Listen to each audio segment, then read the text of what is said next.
എന്തായാലും ശക്തമായ ഒരു തിരിച്ചടിയാണ് പാകിസ്ഥാനെ കാത്തിരിക്കുന്നത്. അതിൻ്റെ തയ്യാറെടുപ്പിലാണോ ഇന്ത്യ എന്ന് സംശയിക്കുന്ന ചില നീക്കങ്ങളാണ് ഇന്ത്യയുടെ ഭാഗത്തു നിന്നുണ്ടാകുന്നത്. ഇന്ത്യൻ സൈനികർക്ക് സജ്ജമായിരിക്കാൻ കേന്ദ്ര സർക്കാർ നിർദ്ദേശം നൽകിയിട്ടുണ്ട്. അതോടൊപ്പം തന്നെ എല്ലാ നയതന്ത്ര സഹകരണങ്ങളും അവസാനിപ്പിക്കുകയാണ്. അങ്ങനെ കൃത്യമായ ഒരു സമയത്ത് അടി വാങ്ങാൻ വേണ്ടി കാത്തിരിക്കുകയാണല്ലേ പാകിസ്ഥാൻ? അങ്ങനെ വേണം കരുതാൻ.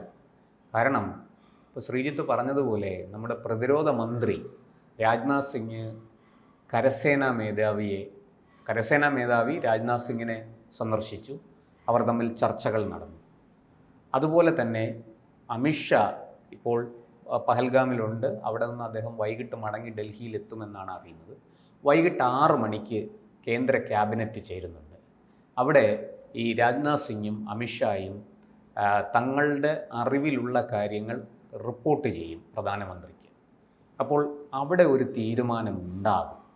ഒന്നാമത്തെ കാര്യം, ഈ തിരിച്ചടിയുടെ കാര്യം ഈ പറഞ്ഞതുപോലെ സൈന്യത്തെ സജ്ജമാകാൻ കരസേനാ മേധാവിക്ക് വാക്കാൽ പ്രതിരോധ മന്ത്രി നിർദ്ദേശം നൽകി എന്നാണ് നമുക്ക് ലഭിക്കുന്ന സൂചന.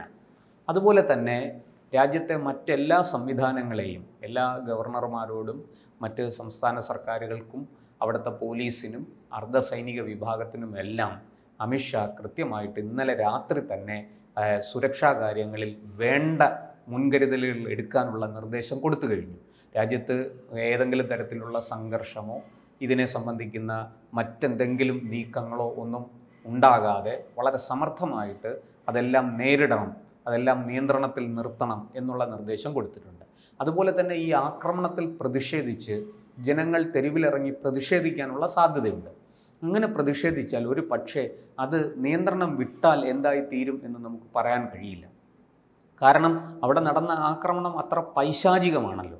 ഈ ആൾക്കാരുടെ പേര് നോക്കി, ഐഡൻറ്റിറ്റി കാർഡ് നോക്കി, അവരുടെ പാൻ്റ് അഴിച്ച് മതം നോക്കി ഒക്കെയാണ് ഈ 34 പേരെയും കൊലപ്പെടുത്തിയത്. ഇപ്പോൾ ഏറ്റവും അവസാനത്തെ കണക്ക് വന്നിരിക്കുന്നത് 34 എന്നാണ്.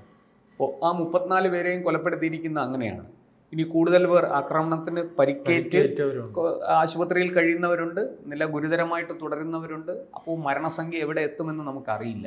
എങ്കിലും ഈ പറഞ്ഞതുപോലെ ഇത്രയൊക്കെ ചെയ്തത് അതിൻ്റെ അടിസ്ഥാനത്തിൽ രാജ്യത്ത് ഒരു പ്രതിഷേധം നടന്നാൽ, എവിടെയെങ്കിലും പ്രതിഷേധം നടന്നാൽ ആ പ്രതിഷേധം അണപൊട്ടി ഒഴുകിയാൽ അത് പിന്നെ ആർക്കും നിയന്ത്രിക്കാൻ പറ്റാതെയാകും.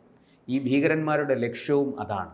സമുദായങ്ങൾ തമ്മിൽ കലാപമുണ്ടായി ഒരു വിഭാഗം മറ്റൊരു വിഭാഗത്തെ അതിക്രൂരമായി വേട്ടയാടും. പ്രത്യേകിച്ച് വഖഫ് ബോർഡുമായി ബന്ധപ്പെട്ട മുസ്ലിം തീവ്രവാദികൾ ഇന്ത്യക്ക് തന്നെ തലവേദനയായി മാറിക്കൊണ്ടിരിക്കുന്ന അവസ്ഥയുണ്ട്. ബംഗാളിൽ നമ്മൾ കണ്ടു.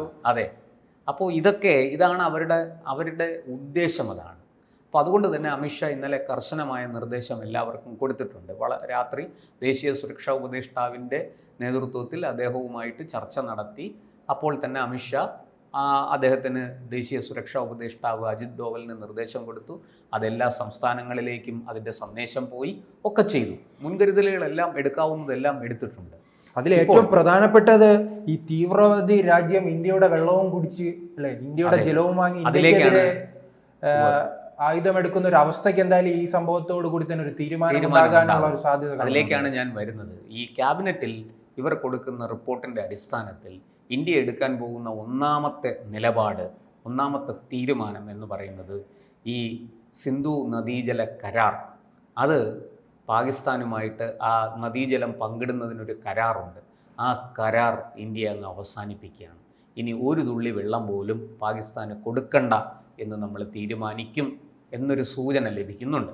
രണ്ടാമത്തെ കാര്യം, ഈ പാകിസ്ഥാനിലെ നയതന്ത്ര കാര്യാലയങ്ങൾ അടച്ചുപൂട്ടുന്നതാണ്. മുമ്പ് പാകിസ്ഥാനുമായിട്ട് ആദ്യം യുദ്ധമുണ്ടായ 1965 കാലത്തൊക്കെ നമ്മൾ അന്ന് നയതന്ത്ര കാര്യാലയം അടച്ചതാണ്. പിന്നീടത് 76-ലാണ് നമ്മൾ തുറക്കുന്നത്. പിന്നീടൊരു ഇഷ്യൂ ഉണ്ടാകുന്നത്, ഒരു പ്രശ്നം ഉണ്ടാകുന്നത് 2001-ലെ പാർലമെൻറ്റ് ആക്രമണ സമയത്താണ്. അന്ന് നമ്മളിതുപോലെ സൈന്യത്തെ ഇന്ത്യ പാക് അതിർത്തിയിൽ, ജമ്മു കാശ്മീർ, പഞ്ചാബ് തുടങ്ങിയ അതിർത്തിയിൽ വലിയ തോതിൽ ഡിപ്ലോയ് ചെയ്തു. നമ്മൾ സേനയെ വിന്യസിച്ചു. സേന എന്തും നേരിടാൻ അല്ലെങ്കിൽ എന്തും ചെയ്യാൻ തയ്യാറായിട്ട് നമ്മുടെ സേന അവിടെ നിലകൊണ്ടു. ആ സമയത്ത് വലിയ ടെൻഷനാണ്, ലോകം ഒരു ഭീതിയിലായി. കാരണം ഇന്ത്യ പാകിസ്ഥാൻ യുദ്ധം എന്ന് പറയുന്നത് അത് ഒരിക്കലും സംഭവിക്കരുത്, അത് ഏഷ്യയ്ക്ക് വലിയ ദോഷം ചെയ്യും, ലോകത്തിന് തന്നെ വലിയ ദോഷം ചെയ്യും എന്ന വിലയിരുത്തലുണ്ട്. എന്തായാലും അന്ന് വലിയ തോതിൽ പാകിസ്ഥാൻ ഭയപ്പെട്ടു. ഇന്ത്യ അടിച്ചേക്കും, ഇപ്പോൾ അടിക്കും എന്നൊരു അവസ്ഥ തന്നെ അന്നുണ്ടായിരുന്നു. പിന്നീട് അത് അന്നും ഈ പറഞ്ഞതുപോലെ നമ്മൾ കാര്യാലയങ്ങളൊക്കെ അടച്ചു, അവിടെ നിന്ന് നമ്മുടെ ആൾക്കാരെ തിരിച്ചു വിളിച്ചു. അങ്ങനെ വളരെ കൃത്യമായ നടപടികളിലേക്ക് നമ്മളത് മുന്നേറി.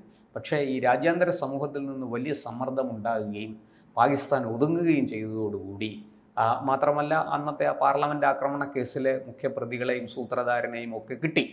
അവരെ എല്ലാം നിയമത്തിൻ്റെ മുന്നിൽ എത്തിക്കാനും കൃത്യമായിട്ട് വിചാരണ നടത്തി അവർക്ക് ശിക്ഷ കൊടുക്കാനും ഒക്കെ ഇന്ത്യ ഗവൺമെൻറ്റിന് സാധിച്ചു. അന്ന് പക്ഷേ 2001 നമ്മൾ അവസാനം സേനയെ പിൻവലിച്ചു. എങ്കിലും ഈ നയതന്ത്ര കാര്യാലയങ്ങളൊന്നും അതിൻ്റെ മുഴുവൻ സമഗ്രതയിൽ പ്രവർത്തിച്ചു തുടങ്ങിയിരുന്നില്ല. അത് ഏതാണ്ട് എനിക്ക് തോന്നുന്നു 2013 പിന്നീട് അത് പുനഃസ്ഥാപിച്ച് പ്രവർത്തനം തുടങ്ങി. പക്ഷേ 2019 നമുക്കറിയാം, പുൽവാമയിൽ നമ്മുടെ അർദ്ധസൈനിക വിഭാഗം സഞ്ചരിച്ച വാഹനത്തിന് നേരെ നടന്ന ബോംബാക്രമണവും ചാവേർ ആക്രമണവും ഒക്കെ നമ്മൾ കണ്ടതാണ്.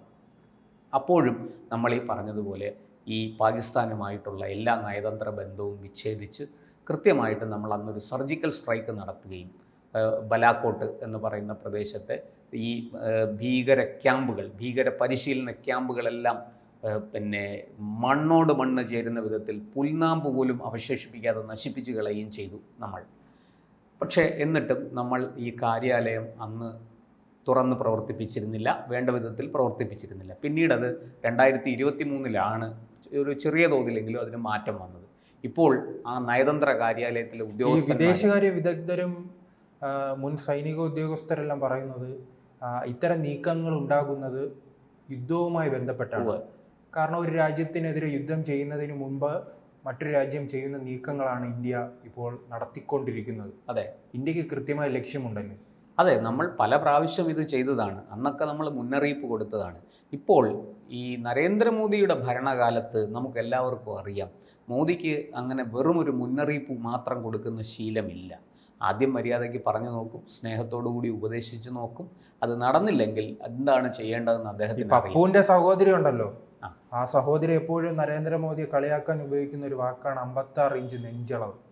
അത് പക്ഷെ ജനങ്ങൾക്ക് ബോധ്യമുണ്ട്, അത് നമ്മൾ ബലാക്കോട്ടിൽ കണ്ടതാണ്. അതെ, മരണത്തിന് പിന്നാലെ ജനങ്ങൾ പറയുകയാണ് പഴയ ഇന്ത്യയല്ല, ഈ ഇന്ത്യ തിരിച്ചടിക്കും. തീർച്ചയായും മോദി കാക്കുമോ? തീർച്ചയായിട്ടും, ഒരു സംശയവും വേണ്ട. കാരണം മോദി എവിടെ നിന്നാണ് വരുന്നത്? മോദി വരുന്നത് RSSൽ നിന്നുമാണ്.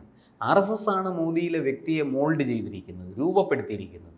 അതുകൊണ്ട് ദേശസ്നേഹത്തിൻ്റെ കാര്യത്തിൽ, ദേശീയതയുടെ കാര്യത്തിൽ, ദേശസുരക്ഷയുടെ കാര്യത്തിലൊന്നും അവിടെ ജാതിയും മതമൊന്നുമില്ല. അവിടെ ഒരു മതമേ ഉള്ളൂ, ഒരു ജാതിയേ ഉള്ളൂ, ഒരു ദൈവമേ ഉള്ളൂ. അത് ഭാരതമാണ്. പ്രത്യേകിച്ച് ഇന്നലെ ഹിന്ദുക്കൾക്ക് മനസ്സിലായി ജാതിയില്ല, ജാതിയും മതമൊന്നുമില്ല എന്ന് ഇന്നലെ വ്യക്തമായിരുന്നു. എല്ലാം ഹിന്ദുവാണോ നീ കാഫിറാണ്, കൊല്ലപ്പെടേണ്ടതാണ്. ഈ ഒരു മെസ്സേജാണ് ഭീകരവാദികൾ അവിടെ നൽകിയത്. എന്തായാലും അത് ഹിന്ദുക്കൾക്ക് മനസ്സിലായിട്ടുണ്ട്.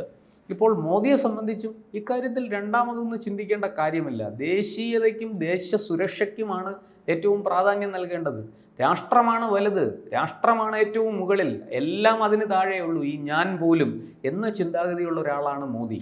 അതുകൊണ്ട് തന്നെ മോദി ഈ കാര്യത്തിൽ ഒരു അമാന്തവും വരുത്തില്ല, വളരെ കൃത്യമായിട്ട് നടക്കേണ്ടത് നടക്കും. പിന്നെ അതൊരു യുദ്ധത്തിലേക്കൊക്കെ പോകുമോ ഇല്ലയോ എന്ന് നമുക്കിപ്പോൾ പറയാൻ സാധിക്കില്ല.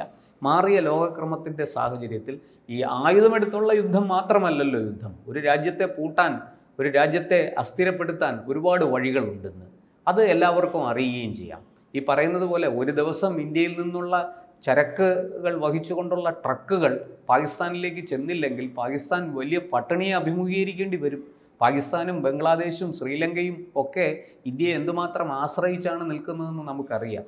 നിസ്സാരം ഈ മാലിദ്വീപ്, നമ്മുടെ ഈ തെക്കു പടിഞ്ഞാറൻ കടലോരത്ത് കിടക്കുന്ന സമുദ്രത്തിൽ സ്ഥിതി ചെയ്യുന്ന മാലിദ്വീപ് പോലും നമ്മളോട് ഒന്ന് ഉരസാൻ വന്നിട്ട് പിന്നെ എങ്ങനെയാണത് വിട്ടുവീഴ്ച ചെയ്ത് ധാരണയിലായെന്ന് നമ്മൾ കണ്ടതാണ്. അപ്പോൾ ഇതൊക്കെ സൂചിപ്പിക്കുന്നത് ഇന്ത്യയുടെ ആ പരമാധികാരവും ഇന്ത്യയുടെ സുരക്ഷയും ഒക്കെ സംരക്ഷിക്കാൻ നമ്മൾ ഏതറ്റം വരെയും പോകും എന്ന് തന്നെയാണ്. മാത്രമല്ല അതിനുള്ള ശേഷിയും കരുത്തും നമുക്കുണ്ട്. അതിൽ ഒട്ടും തന്നെ സംശയമില്ലാത്ത ഒരാൾ കൂടിയാണ് നരേന്ദ്രമോദി. എന്തായാലും ഇന്ന് വൈകിട്ടത്തെ ക്യാബിനറ്റ് കഴിഞ്ഞാൽ ഇക്കാര്യത്തിലൊരു തീർച്ചയുണ്ടാകും. എന്താണ് സംഭവിക്കാൻ പോകുന്നതെന്ന് നമുക്ക് കാത്തിരുന്ന് കാണാം. കൂടുതൽ വാർത്തകളും വിശേഷങ്ങളും നിങ്ങളിലേക്ക് എത്താൻ ABC മലയാളം സബ്സ്ക്രൈബ് ചെയ്യുക, ബെൽബട്ടനും അമർത്തുക.